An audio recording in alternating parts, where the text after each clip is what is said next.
versículo 8. Hechos capítulo 1, versículo 8. Muchos ya lo conocemos. Hechos capítulo 1, versículo 8. Hechos capítulo 1, versículo 8. Cuando lo tengamos decimos un fuerte amén. Amén. Dios es bueno. ¿Quién cree que Dios es bueno? Dios es bueno. Dios es bueno, Dios es todopoderoso. Hechos capítulo 1, versículo 8.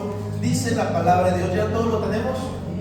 Lo leamos juntos en el nombre de Jesús. Así dice la bendita palabra de Dios. Hechos 1, 8. Dice: pero recibiréis poder cuando haya venido sobre vosotros el Espíritu Santo, y me seréis testigos en Jerusalén, en Judea, en Samaria y hasta lo último de la tierra. Nuevamente lo leamos.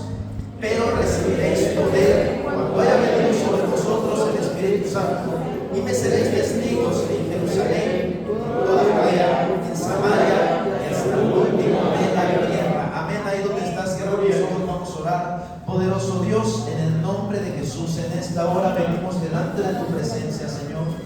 Venimos delante de tu presencia, poderoso Dios, dándote gracias porque nos tienes con bien, poderoso Dios. Dándote gracias porque nos permites venir a este lugar. Dándote gracias a ti, amado Dios, porque nos permites compartir tu palabra. Y yo te pido en el nombre de Jesús que uses mi vida en esta hora, Señor.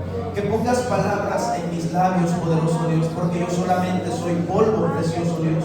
Pero acá el único poderoso, el único que puede hacer la obra, el único que puede hacer sanidades, el único que puede sanar al enfermo, el único que puede echar fuera toda obra del enemigo, eres tú, poderoso Dios. Así que dependemos de ti, Padre. Dependemos de ti, poderoso Señor. En el nombre poderoso de Jesús te damos gracias, amado Dios. Amén. Toma tu asiento, amado hermano. Te damos gracias a Dios que nos permite estar en este lugar. Y creemos en que Dios es bueno. La palabra de Dios te menciona, que dice el versículo 8, dice: pero recibiréis poder, dice la palabra de Dios, cuando haya venido sobre vosotros el Espíritu Santo. Ahí Jesús le está diciendo a quienes, a los discípulos y a varias personas que fueron testigos de ¿qué? De la resurrección de Cristo. Le estaba diciendo que ellos iban a ser llenos del Espíritu Santo. ¿Cuándo fueron llenos del Espíritu Santo? ¿Alguien sabe cuándo fueron llenos del Espíritu Santo? ¿Alguien sabe? ¿O quién fue la primera persona que fue llena del Espíritu Santo? ¿Alguien sabe quién fue la primera persona que fue llena del Espíritu Santo? Nadie. Vamos a Éxodo capítulo 35. Éxodo capítulo 35, versículo 30 y 31. Éxodo 35, versículo 30. Esto te lo doy como dato. ¿Quién fue la primera persona que fue llena del Espíritu Santo? Éxodo 35, 30 y 31. ¿Qué dice la palabra de Dios? Escucha qué dice la palabra de Dios. Y dijo Moisés a los hijos de Israel: mirad, Jehová ha nombrado a Bezalel, hijo de Ur, de la tribu de Judá. ¿Y qué dice? Y lo ha llenado del Espíritu de Dios, en sabiduría, en inteligencia, en ciencia y en todo arte. Ahí lo estaba diciendo que él había sido lleno, fue el primero que fue lleno del Espíritu Santo. Hasta donde hemos estudiado. Fue el primero que fue lleno del Espíritu Santo. ¿Pero por qué fue lleno ese hombre del Espíritu Santo? Porque Dios iba a hacer algo con él. Cuando Dios llena a una persona es porque Dios quiere hacer algo con cada uno de los que llena del Espíritu Santo. Si tú fuiste lleno del Espíritu Santo es porque Dios quiere obrar en tu vida. Si tú recibiste un toque del Espíritu Santo es porque Dios quiere obrar en tu vida. Dios quiere usar tu vida de una manera especial. Dios quiere usar tu vida de una manera poderosa. Si tú fuiste lleno del Espíritu Santo es porque Dios quiere obrar en tu vida. No solamente de la nada. Sí, yo sé que Dios te llama, Dios nos da la salvación, Dios nos hace un llamado. ¿Por qué? Porque Él nos ama. Cuando Él nos llama es porque su amor es tan grande y Él es misericordioso y nos llama con amor eterno. Dice que nos ha amado, Él nos llama, le entregamos nuestro corazón. Cuando le entregamos nuestro corazón, Él nos llena de su presencia. El Espíritu Santo viene a morar en nuestra vida y Él nos llena de su presencia. Pero ¿por qué nos llena y por qué el Espíritu Santo mora en nuestra vida? ¿Por qué? Porque cada uno de los que estamos en este lugar tenemos un plan y un propósito que cumplir en esta tierra. Cada uno de los que estamos en este lugar. Cada persona, cada ser humano tiene que hacer algo de parte de Dios en este lugar, en esta tierra, en este planeta. Y yo no sé si lo está haciendo. Yo no sé si lo estamos haciendo. Fíjate que yo leyendo me encuentro que este hombre, Bezalel, dice. fue el primero que fue lleno del Espíritu Santo de Dios. El primero que fue lleno del Espíritu Santo de Dios. Vamos a seguir adelante. Vamos a San Juan capítulo 16, versículo 8. El Evangelio según San Juan, capítulo 16, versículo 8.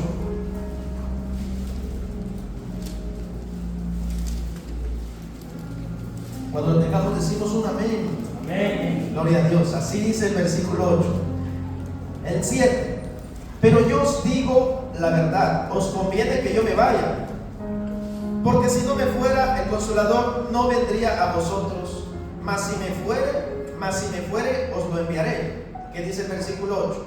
Y cuando venga, Él convencerá al mundo de pecado, de justicia y de juicio. ¿Quién iba a convencer al mundo? El Espíritu Santo. Nosotros somos barros, nosotros somos templo, nosotros solamente somos instrumento de Dios. Cada uno de los que esté en este lugar es instrumento de Dios. Somos instrumentos solamente, somos vasos de Dios. Pero ¿cómo el Espíritu Santo va a convencer a las personas? Cuando nosotros le hablemos a ellos de Dios. Si tú le hablas a alguien de Dios, si tú le predicas a alguien de Dios, si tú le mencionas de la palabra a alguien de Dios, tal vez no prediques tan bien, tal vez no compartamos tan bien, tal vez no prediquemos tan hermoso como lo hacen otros predicadores, pero el Espíritu Santo es el que va a convencer, no nosotros. El Espíritu Santo y su poder divino va a entrar en los corazones, va a romper toda atadura, y Él es el que va a convencer a las almas. Nosotros solo debemos de hablar la palabra de Dios. ¿Y qué dice? Dice el versículo 8, y cuando Él venga, convencerá ¿a quién? Al mundo de pecado, de justicia y de juicio, dice la palabra de Dios. Vamos a seguir adelante. Ahora vamos a Juan 4, allá atrásito. San Juan capítulo 4, versículo 16, 17 y 18.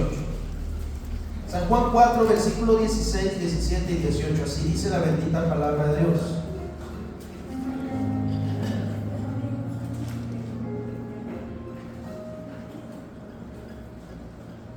Juan 4, versículo 16, 17 y 18.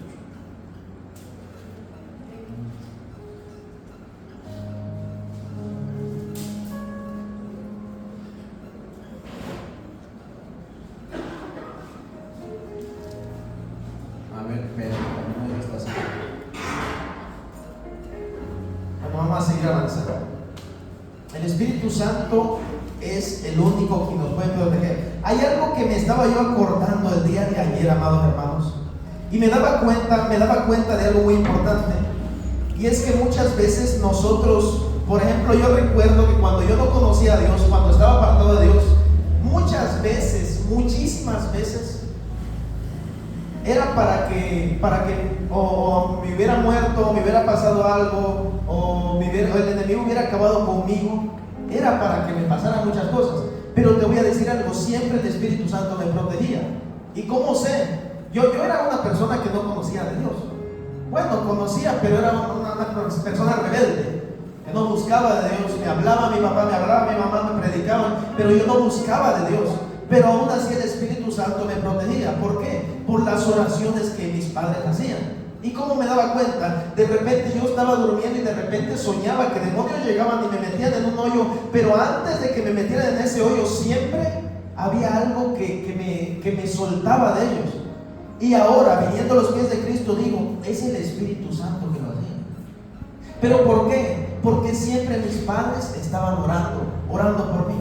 Y es por eso que nosotros siempre debemos de orar por cada persona, por cada hermano, por cada hermana, porque nosotros no sabemos qué es lo que están pasando los hermanos. Y ahora vamos a Hechos capítulo 1, versículo 8, ¿qué dice? Pero recibiréis poder, dice.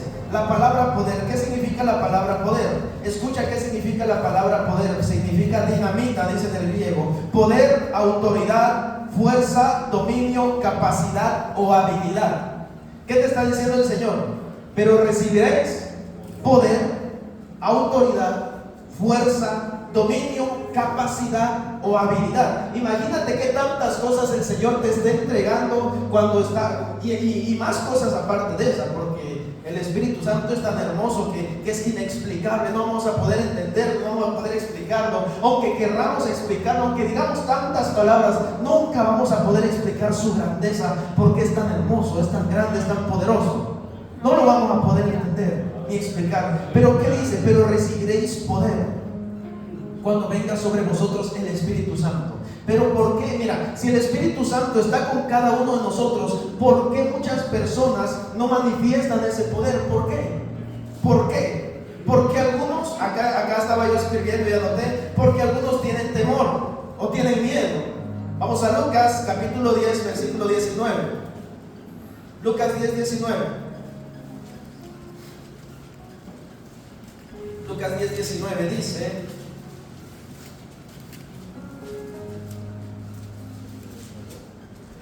escucha qué dice, el título dice Regreso de los 70, el 19 dice: he aquí os doy potestad, ¿qué dice? De hollar serpientes y escorpiones y sobre toda fuerza del enemigo, ¿y qué?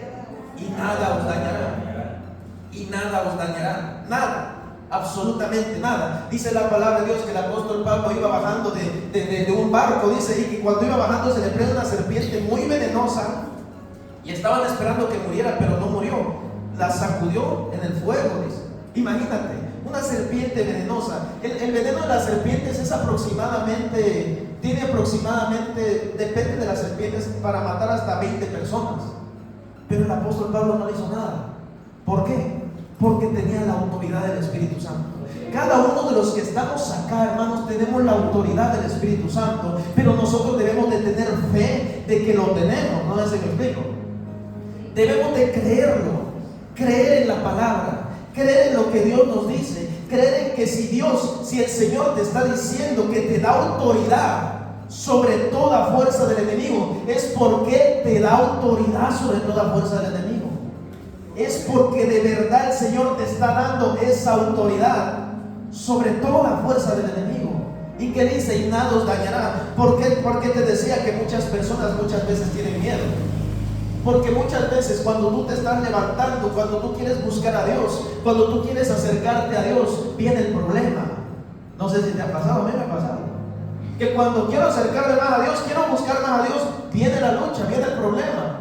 Me pasaba más antes también, cuando quería acercarme a Jesús. ¿Por qué? Porque yo no conocía a Dios, estaba yo perdido del mundo, pero yo me acuerdo que una vez mi papá me dijo: hijo, vamos a San Cristóbal, allá vas a buscar de Dios. Y me llevó a San Cristóbal, porque él llegaba a una iglesia en San Cristóbal, y yo me fui a San Cristóbal con él. Y rápido me marcan: hey, hay un trabajo bien bueno y que no sé qué va a hacer aquí en Plaza. Y me regreso, y ahí lo dejé. Porque siempre van a haber cosas que quieran impedirte que te acerques a Dios, que busques de su poder.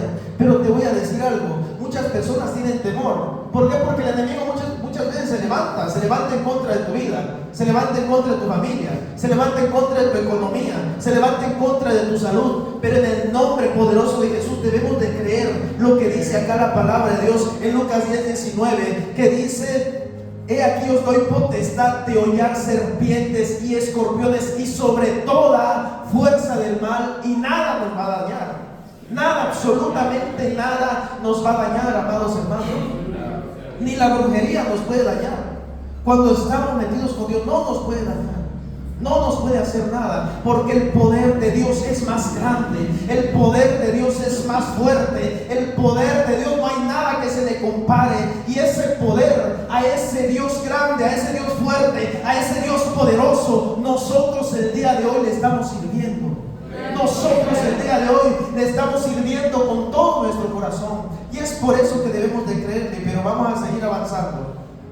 Muchas personas muchas veces no creen o tienen temor, y otras personas que dicen, se avergüenzan. Vamos a Romanos capítulo 1, versículo 16. Romanos capítulo 1, versículo 16. Romanos 1, 16. ¿Qué dice el título? Nada más dígame qué dice el título. El poder del evangelio. Algunos tienen temor, otros se avergüenzan de predicar la palabra de Dios. Pero ¿qué te recomienda el apóstol Pablo en el libro de Romanos? Dice: porque no me avergüenzo, ¿qué? Del evangelio, porque es poder de Dios para salvar a todo aquel que cree, al judío primeramente y también al griego.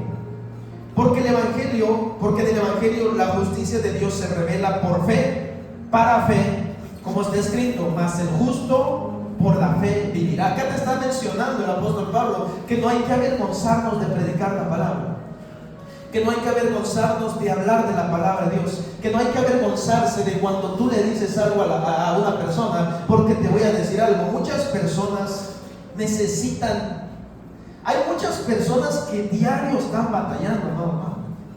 Hay muchas personas que día con día están tal vez en situaciones difíciles.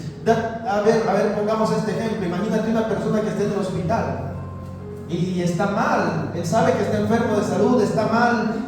Yo creo y yo sé que si alguien le lleva una palabra para esa persona va a ser de gran bendición. Igual, ponte que hay una persona que está en su casa, tal vez está desahuciado, tal vez no tiene quien le hable de Dios, pero si tú llegas, tú tocas y le dices, oye, Dios te ama, oye, yo sé que tal vez estás enfermo, pero aún así Dios te ama y Él puede restaurarte. Esa palabra que solo tú le digas a esa persona va a hacer un efecto en su corazón, va a ser un gran efecto en su vida, va a ser un gran efecto que incluso, amado hermano, solo por la palabra que esa persona escuche, la puede creer y le puede pedir a Dios y Dios puede hacer la obra en su vida. Pero para eso Dios necesita de nosotros, para que nosotros prediquemos, para que nosotros hablemos. Vamos a seguir avanzando. Dice, y recibiréis poder, vamos a Hechos nuevamente 1:8, y recibiréis poder cuando haya venido sobre vosotros el Espíritu Santo. ¿Y qué dice? Y me seréis testigos. ¿Qué significa la palabra testigo? Escucha qué significa la palabra testigo. La palabra testigo significa una persona que atestigua la verdad. ¿Sí, no? Tú ves a alguien que está haciendo algo, tú lo ves y dices, aquella persona, yo lo vi que estaba haciendo esto, te llaman de testigo y estás atestiguando. Eso es, ese significado es en el español. Pero ¿qué significa en el hebreo? Escucha qué significa en el hebreo. En el original. En el original significa mártir, y mártir significa dar la vida por el evangelio. ¿Ya te diste cuenta? En el español significa una persona que atestigua la verdad, pero en el original dice una persona que da su vida por el evangelio, significa mártir. Entonces Jesús les está diciendo, pero recibiréis poder cuando haya venido sobre vosotros el Espíritu Santo, y me seréis testigos. O sea, y me seréis mártires. Date cuenta cómo murieron los apóstoles. El apóstol Pablo murió como decapitado. El apóstol Pedro murió crucificado. Pero dijo que él no era digno para morir como nuestro Señor. Entonces lo crucificaron de cabeza. Isaías, el profeta Isaías, vámonos más antes a Isaías. Dice que él murió aserrado, cortado a la mitad, por un rey llamado Manasés. Ese rey era hijo de Ezequías. Esteban murió apedreado. Simón el cananeo murió cortado a la mitad. Santiago murió decapitado. Imagínate cómo murieron esos hombres. Y después de ellos quedaron más cristianos, que muchos los llevaban a los coliseos, y en los coliseos soltaban leones y ahí los despedazaban. Y nosotros que estamos ahorita en este lugar, la verdad, hermano, lo estamos pasando bien, muy bien, lo estamos pasando bien, la verdad. Pero te voy a decir algo. Yo creo y yo sé que yo pienso esta parte, porque eso, he tenido unos sueños medio raros ahí, de que viene como una persecución a la iglesia, de que se va a poner difícil, de que se va a poner más duro, de que se va a poner más difícil. Entonces nosotros, eso es lo que nos va a presionar a buscar más de Dios. Nos va a presionar a buscar más de Dios, y es lo que debemos de hacer ahorita, buscar más de Dios. Mira qué significa mártir, dar la vida, una persona que da la vida por el evangelio. Eso quiso decir Jesús. Y vamos a seguir. Hechos 1:8 dice, pero recibiréis poder cuando haya venido sobre vosotros el Espíritu Santo, y me seréis testigos en Jerusalén, en toda Judea, en Samaria y hasta el último de la tierra. En esa parte muchas veces ya se les ha explicado, ¿no? Jerusalén pues es nuestra Jerusalén, nuestra casa, nuestra familia, nuestra colonia. Samaria, las colonias vecinas se podrían decir, la ciudad, las ciudades vecinas, y donde dice hasta el último de la tierra es que debemos de predicar a cualquier persona. Pero antes de que acabemos esto, acá te está diciendo, pero recibiréis poder, o sea que Dios nos va a ungir. Pero ¿para qué sirve la unción? ¿Para qué crees que sirve la unción? ¿Para orar por alguien y que caiga? Que se vaya para atrás y caiga. Vamos a Lucas 4, 18, 19. ¿Para qué sirve la unción? ¿Para qué te va a servir a ti la unción? ¿O para qué el Señor te ha ungido? Dice Hechos capítulo 4, versículo 18 y versículo 19. Ahí estaba leyendo Jesús. ¿Y qué dice el versículo 18? El Espíritu del Señor está sobre mí, ¿por cuanto qué? Por cuanto me he ungido. ¿Para qué? Para dar buenas nuevas a los pobres. Date cuenta, ¿para qué nos ungió el Señor? Para dar buenas nuevas a los pobres, para hablarle del Evangelio a las personas, para hablarle del Evangelio a todo ser humano. Acá dice a los pobres, pero ¿qué tipo de pobres? Los pobres en espíritu, los que necesitan del poder de Dios, los que necesitan de una palabra de Dios, los que están muy tristes, muy mal, se sienten decaídos, pero necesitan que alguien llegue y les predique del poder de Dios. Los que se sienten mal, los que ya no quieren vivir, los que se quieren matar, pero necesitan que alguien que llegue y les diga, oye, Dios te ama, Dios quiere cambiarte, Dios quiere transformarte, Dios quiere liberarte, Dios quiere darte una nueva vida en el nombre poderoso de Jesús. Para eso sirve la unción. ¿Y qué dice después? Para dar buenas a los pobres. ¿Me he enviado a qué? A sanar a los quebrantados de corazón. ¿Quiénes son los quebrantados de corazón? El otro día te mencionaba que los quebrantados de corazón son las personas que han perdido algún familiar, algún ser querido, han tenido alguna muerte de alguien que han amado mucho. Y ¿sabes algo? Científicamente, cuando pierdes a alguien, el luto dura de 1 a 2 años y a veces hasta 5 años, y eso nunca se olvida. Entonces esas personas que no conocen, nosotros perdemos a alguien, sabemos que está en la presencia de Dios, sabemos que está descansando con Dios, tenemos esperanza, pero allá afuera hay personas que pierden a alguien y no saben a dónde se va su familiar, y ellos están tristes porque amaron mucho a esa persona. Pero ¿qué dice la palabra de Dios? Que Dios nos ha enviado ¿a qué? A dar buenas nuevas a los pobres, y nos ha enviado a sanar a los quebrantados de corazón, a llegar, decirle, Dios puede restaurarte, ponerle la mano, y el Espíritu Santo va a ir sanando ese corazón. ¿Y qué dice después? A pregonar libertad a los cautivos. ¿Quiénes son los cautivos? Una persona que está en el vicio del alcohol, una persona que está en el vicio de la drogadicción, una persona que esté en los vicios. Esa es una persona cautiva. ¿Por qué? Porque el enemigo lo tiene cautivo en un vicio. Pero Dios nos ha dado, imagínate qué autoridad nos ha dado el Señor, a pregonar libertad a los cautivos. ¿Qué quiere decir eso? De que cuando nosotros vayamos y declaremos la palabra de Dios, por el poder de la palabra de Dios, por el poder del Espíritu Santo, toda cadena se tiene que romper, toda fuerza del diablo se tiene que romper, todo yugo de esclavitud del diablo se tiene que romper. ¿Por qué? Porque nosotros vamos con el Espíritu Santo, porque nosotros vamos con el Todopoderoso, porque nosotros vamos con el grande, el fuerte, el que dividió el mar, el Todopoderoso, el Rey de Reyes y Señor de señores, el poderoso de Israel. ¿Y qué dice después? A pregonar libertad a los cautivos y vista a los ciegos, a poner en libertad ¿a quién? A los oprimidos. ¿Y qué dice el último? Y a predicar el año agradable del Señor. Te voy a decir algo, hermano, Dios está contigo. El Señor Todopoderoso está contigo. No pienses de que no está contigo, no pienses de que se ha apartado de ti, no pienses de que Dios no te escucha, no pienses de que Él no oye lo que tú le dices. No, Dios está contigo, y Dios es quien va delante de ti, Dios es quien te va a dar la victoria, Dios es quien va a obrar a tu favor, Dios es quien va a obrar en tu vida, Dios es quien va a romper toda cadena de atadura del diablo que el enemigo quiera hacer. Dios es quien va delante de cada uno de nosotros. Pero tenemos que creer. Te voy a decir un último texto para finalizar. está en Lucas 7, 19. Lucas 7, 19.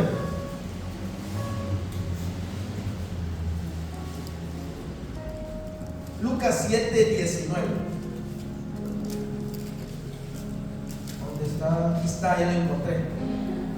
El título dice: los mensajeros de Juan el Bautista. El versículo 18 dice: los discípulos de Juan le dieron las nuevas de todas estas cosas. ¿Y qué dice?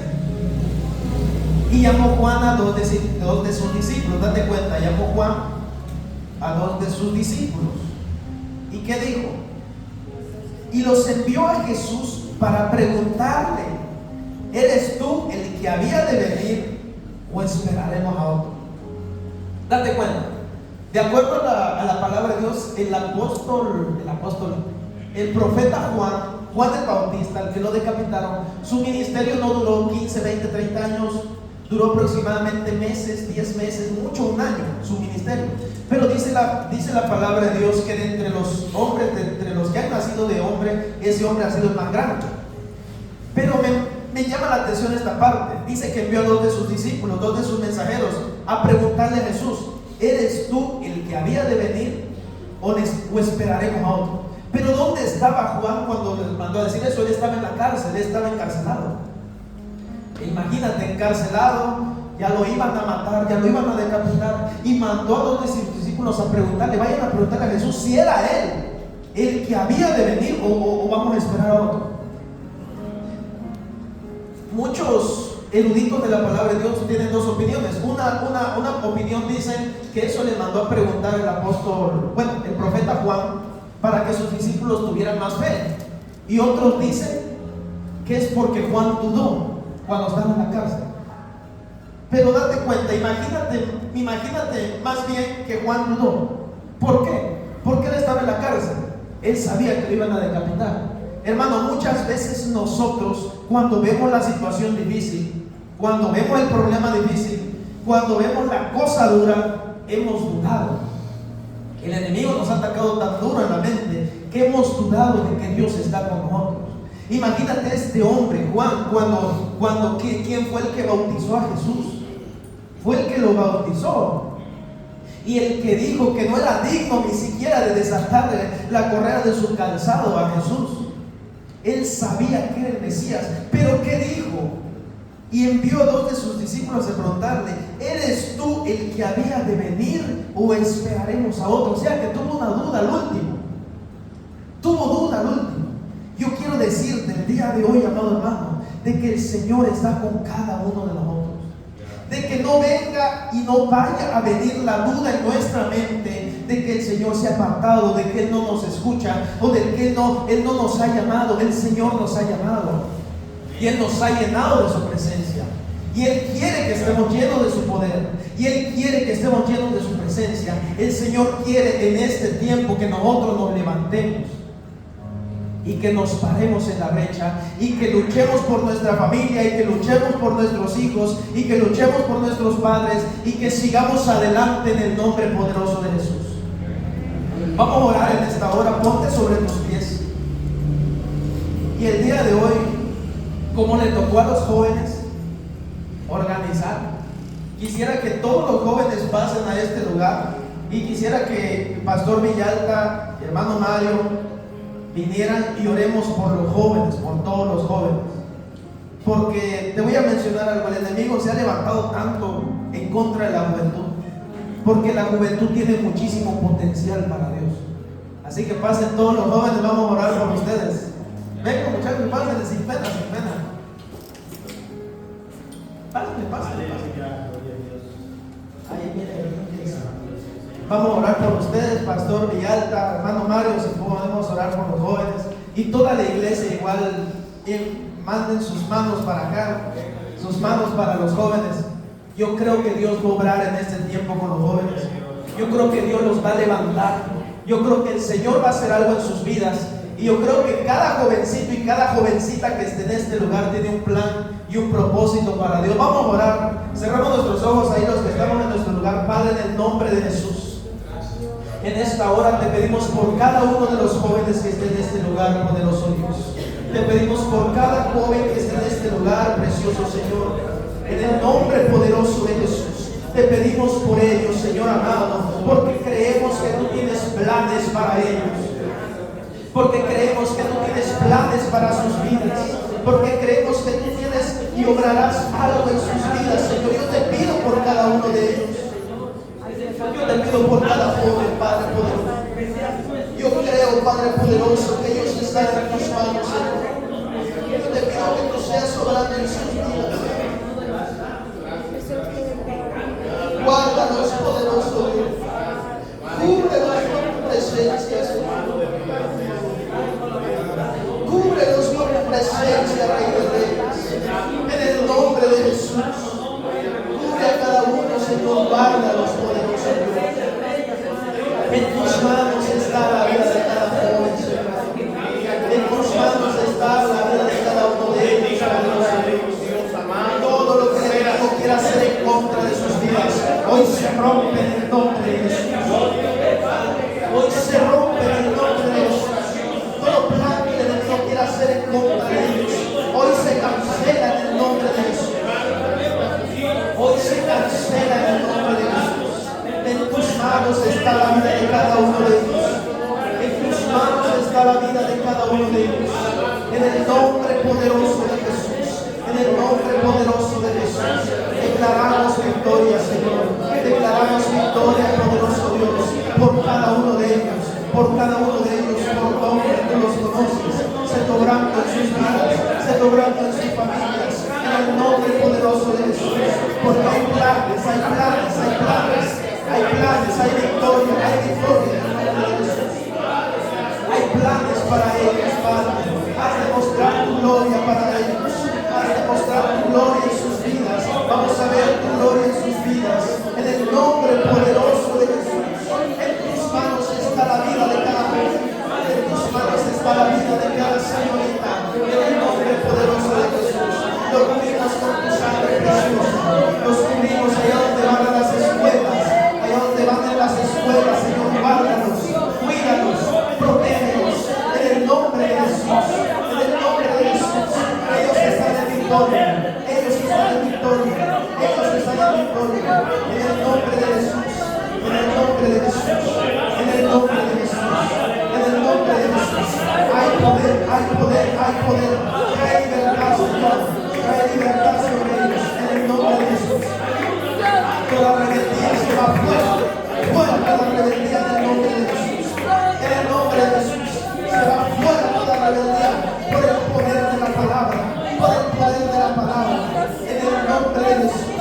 Hay victoria, hay victoria, hay victoria en cada vida, Padre. En el nombre poderoso de Jesús. En el nombre poderoso de Jesús. Al igual a cada joven, Padre, que se ha apartado, que se ha ido. Te pedimos que los traigas. Que toques sus corazones allá donde están. Y que usted sea trayéndolos, Padre. En el nombre poderoso de Jesús. Gracias te damos. Gracias te damos, poderoso. Gracias te damos, Rey de Reyes y Señor de Señores. Gracias por todo lo que tú has hecho en esta hora. En el nombre poderoso de Jesús. Amén.